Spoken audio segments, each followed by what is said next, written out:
नमस्कार साथियों, मेरा नाम बिहान। तो जैसे कि आप सभी को मालूम है कि HPRC CBT पेपर लेगा और CBT पेपर लेगा तो उसमें क्या होगा, नॉर्मलाइजेशंस होगी। ठीक है। अब देखिए, नॉर्मलाइजेशन जब भी हम वर्ड सुनते हैं हमारे दिमाग में क्या आता है कि 10 से 15 नंबर का डिफरेंट। कैसे डिफरेंट? कि अगर कोई 90 मार्क्स लेकर आ रहा है तो बाद में जब रिजल्ट आ रहा है तो देखा जा रहा है कि भाई उसके तो 80 मार्क्स रह गए। अगर कोई 95 मार्क्स लेकर आ रहा है तो बाद में पता चल रहा है कि भाई उसके तो 65 ही रह गए। अगर कोई 80 मार्क्स लेकर आ रहा है बाद में पता चल रहा है तो भाई उसके तो 60 मार्क्स ही रह गए। अगर कोई 70 मार्क्स लेकर आ रहा है बाद में पता चल रहा है तो उसके तो भाई 92 मार्क्स हो चुके हैं, 95 हो चुके हैं, 96 हो चुके हैं, यहाँ तक कि वो 80 प्लस जा चुका है। कैसा लगेगा आपको? बहुत गलत लगेगा, डिप्रेशन में आप चले जाएंगे। पूरी वीडियो बड़े ध्यान से देखना, क्योंकि देखिए इसमें बहुत सारे डाउट्स आपके हैं। इक्वी परसेंटाइल फॉर्मूला है क्या, कौन से राज्य ने अभी इस फॉर्मूले को यूज़ किया है, क्या HPRC भी इस फॉर्मूले के साथ जा सकता है, इस फॉर्मूले की खासियत क्या है, सारी जानकारी मैं आपको यहाँ पर देने वाला हूँ। सबसे पहले मैं आपको बता दूँ, ये है SSC के चेयरमैन। ठीक है। आपको पता है कि जब भी हम SSC की बात करते हैं तो SSC CGL की परीक्षाएं करवाता है, CHSL की परीक्षाएं करवाता है। ठीक है। तो इतनी वहाँ पर जो फॉर्म्स हैं वो किस लेवल पे भरे जाते हैं, 11-11 लाख, 12-12 लाख, 15-15 लाख। ठीक है। और वो पेपर किस में चलते हैं, शिफ्टिंग में चलते हैं। ठीक है। 6 दिन की भी शिफ्ट होती है, 10 दिन की भी शिफ्ट होती है कई बार तो। ठीक है। इतने सारे पेपर्स को कंडक्ट करवाना, यानी कि वहाँ पे शिफ्टिंग का यूज़ होता है, क्योंकि CBT कंप्यूटर बेस्ड टेस्ट रहते हैं। सही है। अब देखिए, यहाँ पर हम बात करने वाले हैं इक्वी परसेंटाइल, क्योंकि आपको पता है कि जब नॉर्मलाइजेशंस की बात होती है तो नॉर्मलाइजेशंस में आपने आज तक सिर्फ इतना सुना होगा कि भाई 10 से 15 नंबर का मार्क्स का डिफरेंट हमें देखने को मिला। और बाद में हुआ क्या कि 99% लेने वाला बच्चा भी फेल हो रहा था। सही है। कोर्ट केसेस लगे, सुप्रीम कोर्ट में गए, प्रोटेस्ट हुए, टीचर्स प्रोटेस्ट किया। ठीक है। स्टूडेंट्स ने प्रोटेस्ट किए, बहुत लेवल पे प्रोटेस्ट हुए। आप न्यूज़पेपर वगैरह में, न्यूज़ वगैरह में तो आप देखते ही होंगे। सही है। अब देखिए, अगर HPRC, बड़े ध्यान से सुनो, अगर HPRC नॉर्मलाइज करता है तो हमें यह पता होना चाहिए कि वो किस फॉर्मूला के तहत अपना रिजल्ट जो वो अनाउंस करेगा, किस फॉर्मूला के तहत मेरिट बेस बनेगी, किस फॉर्मूला के तहत बच्चों का सिलेक्शन होगा, हमें यह पता होना चाहिए। अगर HPRC, क्योंकि CBT में पेपर होगा, नॉर्मलाइजेशन तो होगी, लेकिन नॉर्मलाइजेशन किस फॉर्मूला के तहत होगी ये पता होना चाहिए। देखिए, इनका इंटरव्यू वैसे तो आप ललन टॉप में, यूट्यूब में सर्च मारेंगे तो आपको मिल जाएगा, लेकिन मैं आपको एज टू एज वर्ड यहाँ पर बता देता हूँ कि इन्होंने क्या कहा है। ठीक है। देखिए, नॉर्मलाइजेशन होने के बाद काफ़ी ज़्यादा प्रोटेस्ट हुए, टीचर प्रोटेस्ट हुए। ठीक है। केसेस वगैरह, सुप्रीम कोर्ट, ये वो। ठीक है। उन झमेले में अभी मैं आपको इतना डीप में नहीं लेकर जाना चाहता, आपको मैं मेन चीज़ें बताता हूँ। देखिए, इन्होंने क्या कहा है। इक्वी परसेंटाइल नॉर्मलाइजेशन, और इंडिया में कई ऐसी सारी संस्थाएं हैं उसी फॉर्मूला को अडॉप्ट कर रहे हैं। याद रखो, बहुत बड़ी लाइन है, मैं आगे जाके आपको मैं सारा क्लियर कर दूंगा। तो हमने भी उस फॉर्मूला कोड को अडॉप्ट किया है। जो भी जून 2025 से अपने सारे एग्ज़ाम हमने वेबसाइट पे डाले हैं, नोटिस में डाले हैं, यही नॉर्मलाइजेशंस फार्मूला होगा। उस नॉर्मलाइजेशंस फार्मूला में यह है कि अगर एग्ज़ाम टू एग्ज़ाम अगर डिफरेंस होता है तो कैंडिडेट पर इम्पैक्ट बिल्कुल कम होगा, क्योंकि हर शिफ्ट में परसेंटाइल बेसिस के कैंडिडेट्स जो वो क्वालिफाई होंगे। बात समझ में आ गई? अब देखिए, तो क्या ऐसा कोई राज्य है जिसने इक्वी परसेंटाइल फॉर्मूला को यूज़ किया है नॉर्मलाइजेशंस करने के लिए? बिल्कुल है। देखिए, अभी राजस्थान में एक पेपर होता है, बड़े ध्यान से देखते रहना। ठीक है। अभी राजस्थान में पेपर होता है, उस पेपर में क्या कहा जाता है कि राजस्थान कर्मचारी चयन बोर्ड ने परीक्षा प्रक्रिया में बड़ा बदलाव किया है। अब 1 से अधिक शिफ्टों में आयोजित परीक्षाओं में इक्वी परसेंटाइल फॉर्मूला लागू किया जाएगा। अब आपके HPRCA के लिए कितना इंपॉर्टेंट है ये? सही है, क्योंकि आप सभी को मालूम है कि CBT पेपर होगा, नॉर्मलाइजेशंस की जाएगी वहाँ पर, तो नॉर्मलाइजेशंस किस फॉर्मूला के तहत होगी? अभी देखिए, ये फॉर्मूला अभी विभाग ने नहीं बताया है कि भाई हम इक्वी परसेंटाइल फॉर्मूला के ऊपर ही हम जाने वाले हैं। लेकिन अगर SSC के चेयरमैन की बात करें, ठीक है, या फिर अदर स्टेट में जितने पेपर्स अभी हो रहे हैं, तो इक्वी परसेंटाइल फॉर्मूला को वहाँ पर यूज़ किया जा रहा है। तो हो सकता है कि कल को ऐसी अनाउंसमेंट हो जाए कि भाई HPRCA भी इक्वी परसेंटाइल फॉर्मूला को यूज़ करेगा। अगर ये करता है तो ये है क्या चीज़, पूरी डिटेल में आपको मैं यहाँ पर बताने वाला हूँ, ठीक है। क्योंकि अभी राजस्थान में ही पेपर हुआ है, ठीक है। तो वहाँ पर ये जो राजस्थान कर्मचारी चयन बोर्ड के अध्यक्ष आलोक राज जी, तो इन्होंने भी स्पेशली ट्वीट करके ये चीज़ कही थी कि नॉर्मलाइजेशन की प्रक्रिया अपनाएगा। मतलब राजस्थान कर्मचारी चयन बोर्ड अब जब भी नॉर्मलाइजेशन की प्रक्रिया अपनाएगा तो इक्वी परसेंटाइल फॉर्मूला जो कि स्टाफ सिलेक्शन कमीशन में ने हाल ही में अपनाया है उसी को लागू करेगा। तो ऐसा बहुत बार देखा गया है कि अगर अदर स्टेट में कोई ऐसी चीज़ें न्यू इनिशिएटिव लिए जा रहे हैं, ठीक है, तो हो सकता है कि जो बाकी स्टेट हैं, ठीक है, उस फॉर्मूला को अडॉप्ट करें। क्योंकि अब जब हम लीकेज की बात करते हैं, ठीक है, पेपर लीकेज, क्योंकि आपको पता है कि जब पेपर ओएमआर शीट के ऊपर होते थे, आपने एक चीज़ नोटिस की होगी। क्या चीज़ नोटिस की होगी? जब आप पेपर देने जाते थे, ठीक है, ओएमआर शीट के ऊपर आपके पेपर होते हैं, ठीक है, और मान लीजिए कि आपके सामने कोई लड़का और एस्पिरेंट कोई लड़की बैठी है, ठीक है, और वो बिल्कुल ओएमआर को बिल्कुल खाली छोड़ रही है, मतलब उसमें कोई भी एक्टिविटी नहीं हो रही है, ठीक है। तो वो एक्टिविटी क्यों नहीं हुई? क्योंकि ये भी एक क्वेश्चन मार्क होता था, ठीक है। क्या वो किसी एमपी की चीता थी? क्या वो किसी एमएलए की चीता थी?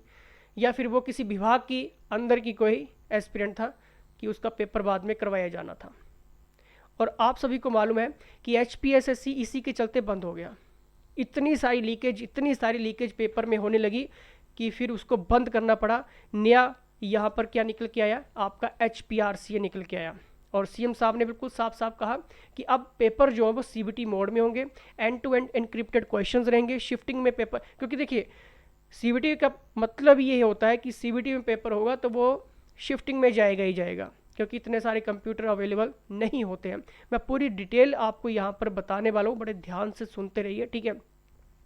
तो हो सकता है कि अगर HPRCA इक्वी परसेंटाइल फार्मूला को अडॉप्ट करता है तो ये किस तरह से कौन सा फार्मूला यूज़ होगा और इसका बेनिफिट क्या क्या रहता है, मैं सिर्फ अभी बेनिफिट लूप होल के ऊपर अभी मैं नहीं जानने वाला हूँ, ठीक है। जब ये बिल्कुल ऑफिशियली अनाउंस हो जाता है कि इक्वी परसेंटाइल नॉर्मलाइजेशन फॉर्म, क्योंकि हम ये चाहेंगे और हम ये चाहेंगे कि HPRCA अगर कल को ये कहता है कि भाई नॉर्मलाइजेशन होगी तो हमें ये पता होना चाहिए कि नॉर्मलाइजेशन किस फॉर्मूला के तहत होगी।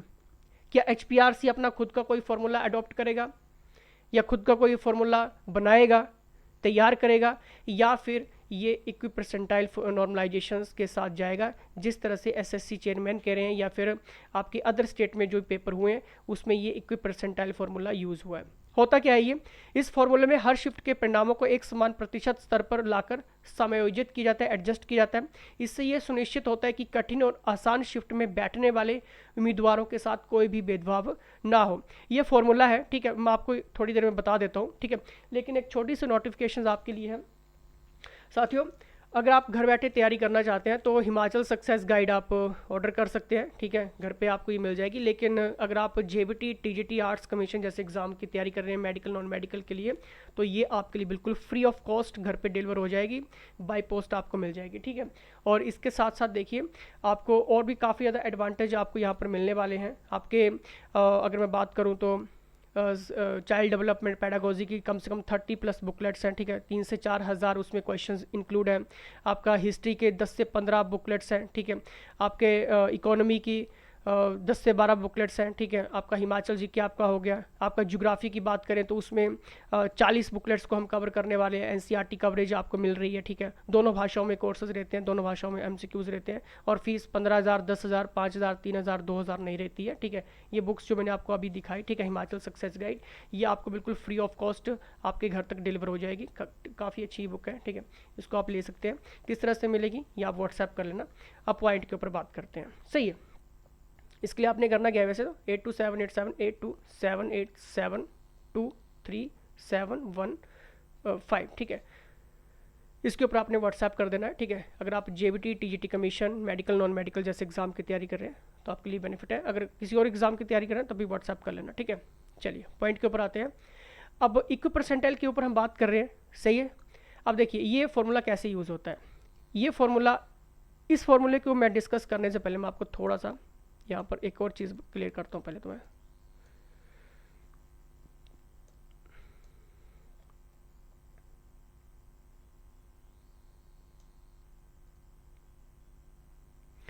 देखिए साथियों,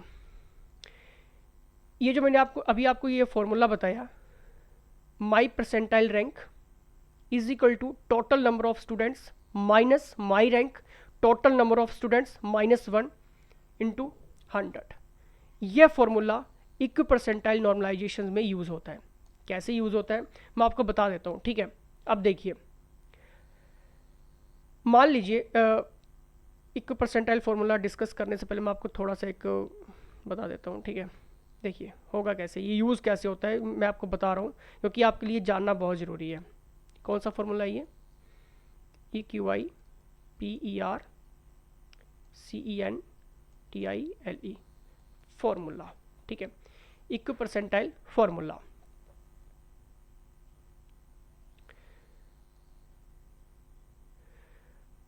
माई परसेंटाइल रैंक, ठीक है। My percentile rank total number of students minus my rank total number of students -1 into 100, ठीक है। मैं इसको ना शॉर्ट करके लिख देता हूँ ताकि आपको ये जो चीज़ें हैं वो क्लियर हो जाए। एक सेकंड मुझे दीजिए, मैं इसको शॉर्ट करके बना देता हूँ। 1 मिनट, इसको मैं शॉर्ट करके बना देता हूँ। इसमें जो फॉर्मूला है, टोटल स्टूडेंट्स माइनस रैंक, यानी कि आपका जो रैंक है, जो आपका रैंक निकलेगा, मैं बताऊंगा आपको सारी चीज़ें, ठीक है। टोटल स्टूडेंट्स, क्योंकि ये चीज़ें आपको पता होनी चाहिए, ठीक है। -1 इंटू 100। अब देखिए ये फॉर्मूला है। अब मानकर चलिए आपका पेपर है, ठीक है। अनाउंसमेंट होती है, डेट शीट निकल के आती है, भाई हम आपका पेपर लेने वाले हैं।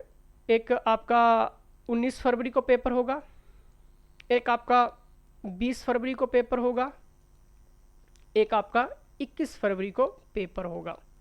ये डेट शीट अनाउंस हो चुकी है। मान लीजिए आपका कमीशन का पेपर है, सही है। मैं आपको एक रफ आइडिया यहाँ पर दे रहा हूँ।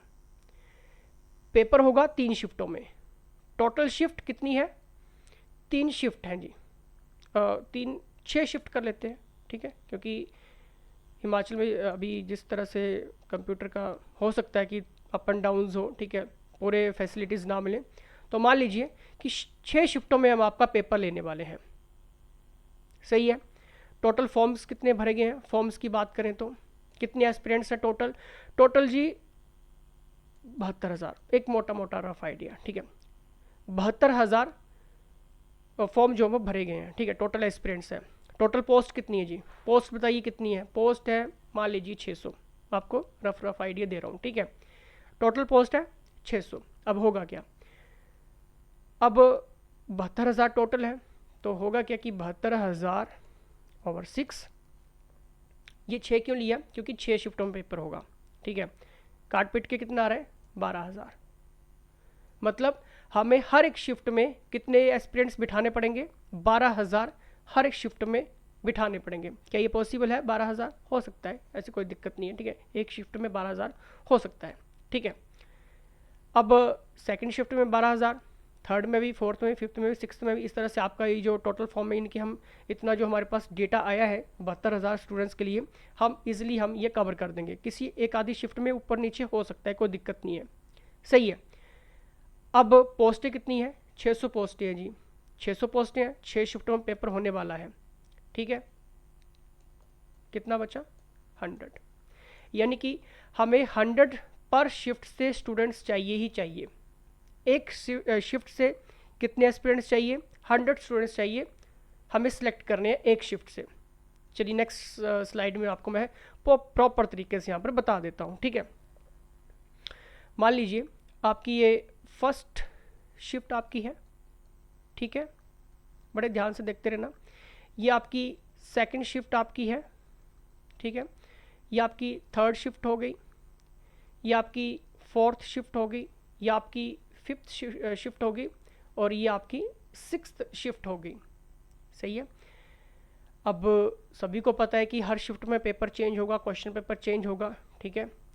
क्योंकि पहले क्या होता था कि मैंने आपको पहले ऊपर कहा, ठीक है, कि जब नॉर्मलाइजेशंस होती थी तो फर्स्ट शिफ्ट में कभी किसी के मान लीजिए पहले बता देता हूँ थोड़ा सा मैं आपको कि पहले क्या होता था। मान लीजिए फर्स्ट शिफ्ट में ये अभ्यर्थी है, इसके 90 मार्क्स आ गए, इसके 82 आ गए सेकेंड शिफ्ट वालों के, थर्ड वालों के 70 आ गए, टॉपर के, ठीक है, टॉपर बता रहा हूँ अभी मैं। फोर्थ शिफ्ट के मान लीजिए कि 85 आ गए, ठीक है। फिफ्थ शिफ्ट में पेपर हार्ड था इसलिए 50 रह गए, ठीक है। सिक्स्थ जो शिफ्ट थी मान लीजिए बहुत ही टफ थी, 45 ही टॉपर कर पाया, इतना टफ पेपर आया था मान लीजिए, ठीक है। पहले क्या होता था कि इसके 90 मार्क्स क्यों आए, क्योंकि पेपर शायद बहुत इजी था, इसलिए एक काम करो, इसके ना मार्क्स कम कर दो, तो इसके ना 10-15 मार्क्स वैसे ही कम हो जाते थे। पहले की बात बता रहा हूँ, जो पहले नॉर्मलाइजेशन होती थी। इक्वी परसेंटाइल में ऐसा नहीं है, लेकिन वो मैं आपको बता दूंगा अभी, ठीक है। तो इसके बेचारे के मार्क्स कितने रह जाते थे, कभी 85 बन रहे हैं, कभी 70 बन रहे हैं, ठीक है। और यहाँ पे भी वही सिस्टम लागू हो जाता था नॉर्मलाइज करने के लिए, ठीक है। लेकिन अब होगा क्या मैं आपको बता देता हूँ, बड़े ध्यान से देखिए, क्योंकि ये चीज़ें आपके लिए इंपॉर्टेंट है, क्योंकि पेपर वही आपने देना है, ठीक है। अब देखिए, अगर इक्वी परसेंटाइल फार्मूला यूज़ होता है तो क्या होगा। अब इसके मान लीजिए इसके 90 मार्क्स आ गए, इसके 82 आ गए, 70 आ गए, और जो सिक्स्थ शिफ्ट थी बहुत इजी थी, सॉरी बहुत टफ थी, इसलिए ये 45 टॉपर कर पाया। अब हमें कितने अभ्यर्थी चाहिए हैं पर शिफ्ट से, 100 चाहिए ना, क्योंकि पोस्टें तो कितनी है, 600 ही पोस्टें हैं, और 72,000 हमारे पास टोटल फॉर्म हमें मिले हैं, सही है। सीबीटी पेपर लेना है जी उनका। यहाँ पर एक पोस्ट के लिए आपको डबल कॉलिंग हो सकती है, ट्रिपल कॉलिंग भी हो सकती है, सही है। आपको पता है कि एक पोस्ट के लिए डबल और 3 गुना भी बुलाते हैं, सही है। लेकिन मान लीजिए कि पेपर 1 शिफ्ट आपका 90 मार्क्स का होता, सॉरी 90 टॉपर आपका जाता है। अब देखिए, अब जहाँ तक हमें ये 100 एस्पिरेंट्स मिल जाते हैं, चाहे वो आपके ऊपर से काउंटिंग करते करते मान लीजिए कि भाई हमें 100 एस्पिरेंट्स मिल रहे हैं आपके 82 पे, ठीक है, 82 पे जाके हमें ये 100 जो एस्पिरेंट्स हैं वो हमें मिल रहे हैं, तो यहाँ पर ये चीज़ लॉक हो जाएगी, ठीक है। बाद में बेटिंग पैनल और जो डबल कॉलिंग है वो भी मैं आपको बता दूंगा, लेकिन अभी सिर्फ आपको मोटा मोटा बता रहा हूँ, ठीक है। अब सेकेंड शिफ्ट में जो पेपर हुआ, ठीक है, मतलब अब आपको कोई फ़र्क नहीं पड़ने वाला है कि सेकंड शिफ्ट में कैसे क्वेश्चंस थे, थर्ड शिफ्ट में कैसे क्वेश्चंस थे, फोर्थ शिफ्ट में कैसे क्वेश्चंस थे, फिफ्थ सिक्स्थ में कैसे कैसे क्वेश्चंस थे। आपका जो कंपटीशन है वो आपकी शिफ्ट के साथ होगा। ये इक्वी परसेंटाइल्स फार्मूला के तहत मैं आपको बता रहा हूँ, उसमें कोई मतलब नहीं जाता कि बाकी शिफ्ट में कैसे क्वेश्चंस आए। अब सेकंड शिफ्ट में क्या होगा कि जिसके भी 82 मार्क्स आए, मान लीजिए टॉपर के 82 आए, ठीक है।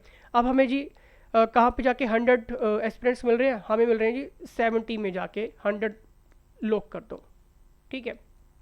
इनको उठा लेंगे, उठाने का मतलब ये है कि नेक्स्ट प्रोसेस में इनको बुलाएंगे, सही है। डबल कॉलिंग हो सकती है, इसमें कोई दिक्कत नहीं है, 200 भी बुला सकते हैं, 300 भी बुला सकते हैं, लेकिन मैं आपको सिर्फ एक रफ आइडिया दे रहा हूँ। थर्ड शिफ्ट में 70 मार्क्स टॉपर के हैं, तो 100 कहाँ पे हमें मिल रहे हैं एस्पिरेंट्स जी, हमें मिल रहे हैं कौन से रैंक पे जाके मिल रहे हैं हमें मिल रहे हैं जी, मान लीजिए कि हमें 54 पे जाके, 54 रैंक पे जाके हमें 100 स्टूडेंट्स मिल रहे हैं, ठीक है, लॉक कर लो, ठीक है। इसी तरह से सेम सिनेरियो इसमें रहेगा, सेम इसमें रहेगा, सेम इसमें रहेगा, ठीक है। अब देखिए जब अब होगा क्या यहाँ पर, ठीक है, बड़े ध्यान से सुनो। ये इक्वी परसेंटाइल फार्मूला के तहत मैं आपको ये सारी चीज़ें आपको मैं यहाँ पर बता रहा हूँ, ठीक है। अब देखिए फार्मूला कैसे यूज़ होगा, फार्मूला कैसे यूज़ होगा, इसी फार्मूला के तहत मैं आपको बताऊंगा यहाँ पे, ठीक है। देखिए टोटल स्टूडेंट्स कितने थे,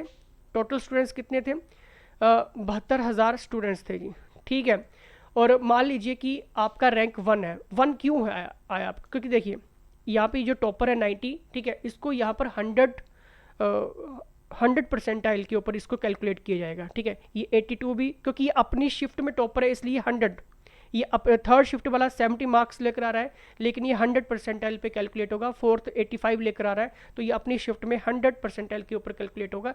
सिक्स्थ शिफ्ट में क्योंकि 45 वाला टॉपर है, तो इसलिए ये अपना शिफ्ट में 100 परसेंटाइल के ऊपर यहाँ पर कैलकुलेट होगा, ठीक है। कैसे होगा, जैसे मान लीजिए टोटल स्टूडेंट्स 72,000 है, ठीक है, एक सेकेंड दीजिए मुझे। टोटल स्टूडेंट्स है आपके 72,000, ठीक है। टोटल स्टूडेंट्स 72,000 माइनस 1 इंटू 100, काट दो, कितना बचा 100। ये आपका क्या आया परसेंटाइल। अब देखिए एक और चीज़ बता देता हूँ, परसेंटाइल और परसेंटेज का मतलब अलग है। यहाँ पर परसेंटाइल जो ना वो रैंक से है, क्योंकि यहाँ पर मैंने आपको पहले कह दिया है कि परसेंटाइल का मतलब यहाँ पर माई रैंक है, ठीक है, मेरा रैंक कितना आ रहा है, ठीक है, वो आपको मैं यहाँ पर बता दूंगा। सही है। अब देखिए इसी फॉर्मूला के तहत हम आगे एक इक्वेशंस कर लेते हैं, ठीक है, मैं आपको बता देता हूँ, ठीक है। ये मैं आपके लिए क्यों बता रहा हूँ कि आपके लिए ज़रूरी है ये सारी चीज़ें, ठीक है। कितने बच्चों ने पेपर भरा है? 72,000 स्टूडेंट्स ने पेपर भरा है, ठीक है। उसमें से मान लो जी कि आपका 100 नंबर पे आपका नंबर नहीं पड़ता है, ठीक है। आपका रैंक मतलब आपका रैंक जो 54 आता है, मान लीजिए 54 रैंक आता है आपका, ठीक है। तो यही फॉर्मूला यूज़ होगा, ठीक है, इंटू 100 करो जरा। 72,000 में से 54 के कितने रहते हैं? 71946 ओवर एक, ठीक है, 71999, ठीक है, इंटू 100 काटो जरा इसको, ठीक है, कितना बनेगा? 99.92 परसेंटाइल। ये बना इसका 90, कितना बना इसका? 99.92 परसेंटाइल। लेकिन ये फिर भी फेल हो गया, ये फिर भी फेल हो गया। ये क्या कह रहा हूँ मैं कि 99.9% वाला भी फेल हो गया। कैसे हो गया? क्योंकि हो सकता है कि इसने पेपर शिफ्ट 1 में पेपर दिया है, ठीक है, और इसका रैंक 82 में नहीं आ रहा है। इसका रैंक किस में आ रहा है? इसका रैंक आ रहा है, मान लीजिए इसका रैंक आ रहा है 54 में जाके, ठीक है। लेकिन हमें तो 100 जो एस्पिरेंट्स चाहिए थे वो हमें 82 रैंक तक ही मिल चुके थे, लेकिन इसका 54 आ रहा है, क्योंकि इसको बाकी शिफ्टों से कोई मतलब नहीं है। जिस शिफ्ट में इसका पेपर हुआ है वो चीज़ कैलकुलेट होगी। तो यहाँ पर हो सकता है कि ये वेटिंग लिस्ट में जा सकता है, ठीक है, पास भी हो सकता है, फेल भी हो सकता है, ठीक है, डबल कॉलिंग होगी। क्योंकि देखिए बहुत सारे ऐसे एस्पिरेंट्स हैं जब डॉक्यूमेंटेशंस के टाइम जाते हैं तो कईयों के आधे अधूरे डॉक्यूमेंट्स होते हैं, कईयों ने गलत जानकारी दी होती है, तो उस चक्कर में भी वो बाहर होते हैं। सही है। तो ये वेटिंग लिस्ट में भी जा सकता है या फिर ये पास या फेल भी हो सकता है। कल को ये हो सकता है कि ये बोल दें कि मेरे तो 99.92% थे बट मैं फिर भी फेल हो गया। फेल क्यों हुआ? क्योंकि जिस शिफ्ट में इसका पेपर हुआ हो सकता है कि उस रैंक में वो ये डिज़र्व नहीं कर पाए, इसलिए ये फेल हो गया, ठीक है। क्योंकि देखिए ये क्या चीज़ है, मैं अभी आपको कह रहा हूँ, ये आपका है परसेंटाइल, ये आपका परसेंटाइल है, परसेंटेज नहीं है, ठीक है। क्योंकि देखिए जहाँ पे ये स्टैंड कर रहा था, ये कहाँ पे स्टैंड कर रहा था? ये 72,000 में से यहाँ पे स्टैंड कर रहा था 71,946, ठीक है, यहाँ पे ये स्टैंड कर रहा था, मतलब इससे बाकी इससे नीचे थे, ठीक है। मतलब ये 72,000 में से कहाँ पे स्टैंड कर रहा था? ये स्टैंड कर रहा था 71,946वें नंबर पे, ठीक है। तो इसको जब रैंक पता चला तो इसका 54 रैंक आया, लेकिन ये अपनी शिफ्ट में जो है वो डिज़र्व नहीं कर पाया, इसलिए ये फेल हुआ। सही है। तो इक्वी परसेंटाइल फॉर्मूला अगर HPRCA अडॉप्ट करती है, लेकिन सिलेक्शंस कैसे होगा, ठीक है। क्योंकि देखिए बहुत सारे ऐसे हैं कि एक सेकंड में आपको बता देता हूँ, एक सेकंड रुकिए।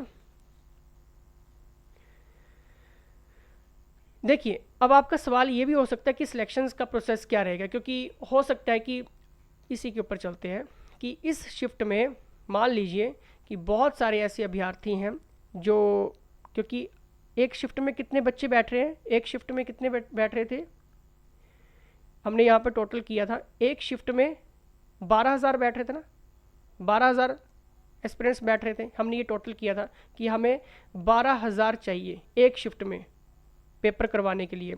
तो 12,000 में से 100 सेलेक्ट होंगे, सही है। अब 12,000 में से मानकर चलिए कि 12,000 का अगर डेटा है तो उसमें जनरल भी होगा, आपका SC भी होगा, आपका ST भी होगा, आपका OBC भी होगा, आपका EWS भी होगा, ठीक है।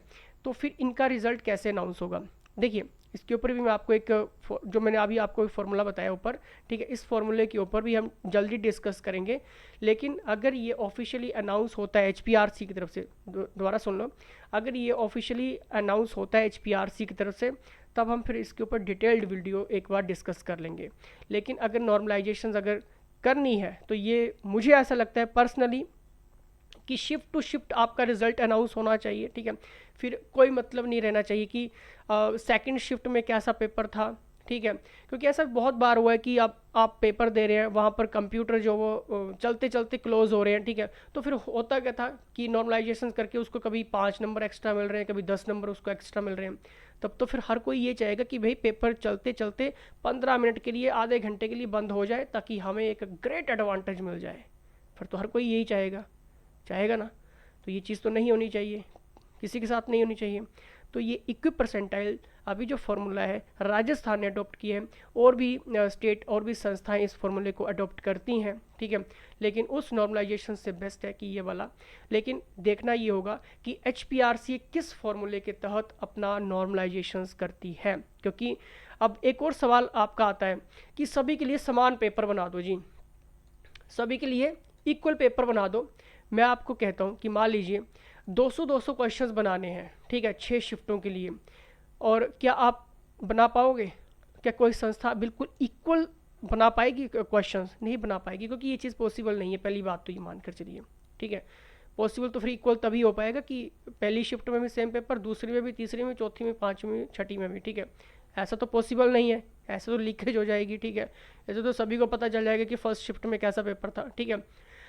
तो अगर ये चीज़ इक्व परसेंटाइल के तहत होती है, ठीक है, जैसे कि अदर स्टेट ने इस फार्मूला को, इक्व परसेंटाइल फार्मूला को अपनाया है, तो हो सकता है कि आपके लिए बेस्ट होगा, क्योंकि इसमें फिर शिफ्ट टू शिफ्ट रिजल्ट है वो अनाउंस किए जाएंगे।